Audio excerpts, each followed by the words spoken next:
Protests are still ongoing in Louisville, Kentucky after the grand jury verdict in the Breonna Taylor case last month. Back in March, Breonna Taylor's boyfriend opened fire on police after they announced a search warrant at night and entered her apartment. The grand jury indicted one officer in that. The indictment accused him of endangering others for returning fire. A police officer had been shot when he did that. After that verdict came down, a BLM sympathizer apparently shot two police officers in Louisville.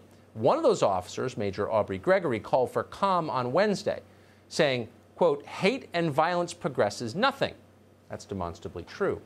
But BLM's leaders and the news media apparently disagree with that message. They've decided to claim that the Attorney General of Kentucky, Daniel Cameron, has somehow betrayed the black community.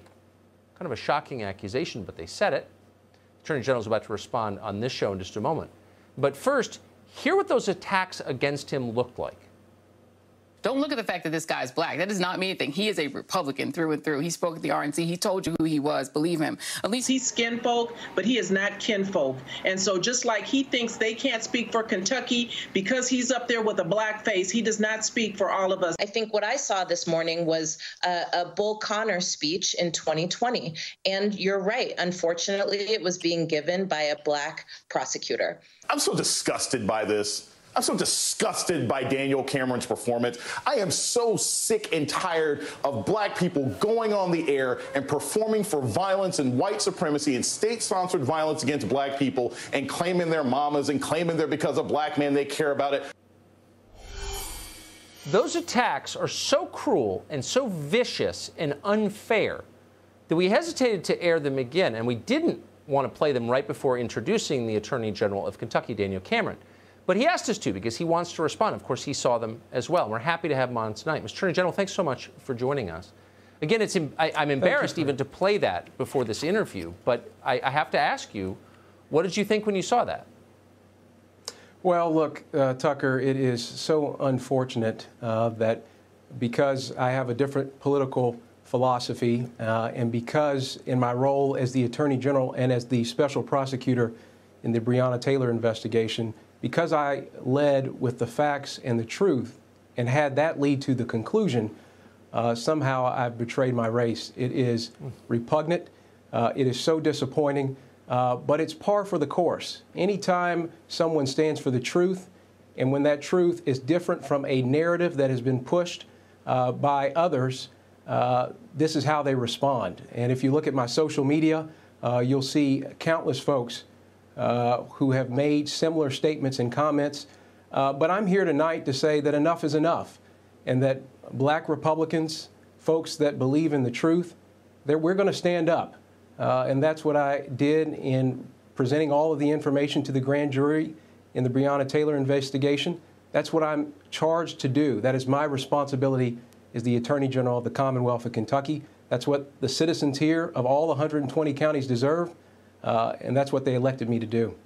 Well, God bless you for your calm and for your bravery. I don't think I could handle it if I were you. But I'm glad that you can.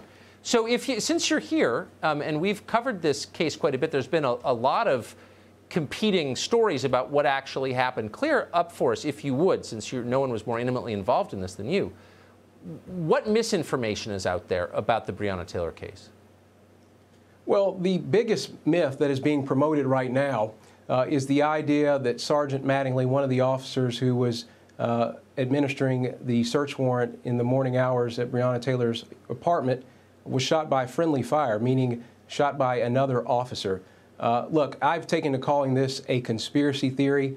In order to believe this narrative that's being promoted by a defense attorney in Louisville, Kentucky, you have to believe one, to defy physics and disregard the trajectory analysis, but you have to believe that the officer that was standing outside of the apartment, shooting into the apartment, that he had a magic bullet, and that bullet went through the apartment unit and then made a sharp turn left without any obstruction or any impediment to match it up with the entry point of the wound that Sergeant Mattingly suffered.